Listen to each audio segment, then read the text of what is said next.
In this video, we will compare JSON and JSON lines file formats with simple examples.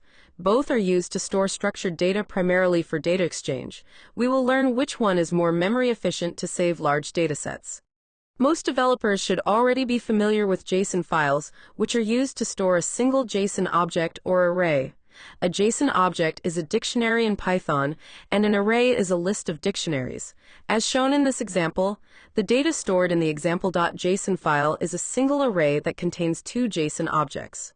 On the other hand, JSONL, which is short for JSON lines, contain multiple JSON objects separated by new lines, with each line representing a valid JSON object.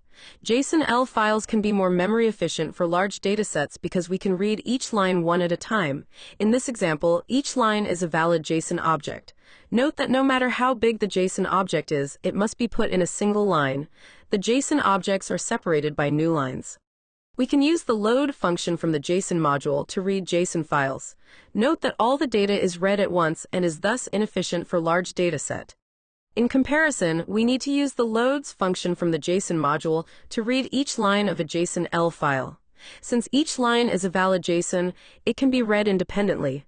As a consequence, JSONL files are more suitable to store a large dataset, as we don't need to read everything into memory altogether as with JSON files. When writing to JSON files, we can use the dump function from the JSON module to dump a Python dictionary or list to a JSON file.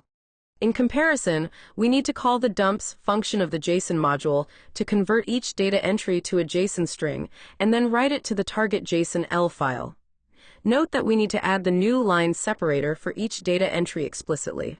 It should be noted that JSON files and JSONL files cannot be used interchangeably in most cases.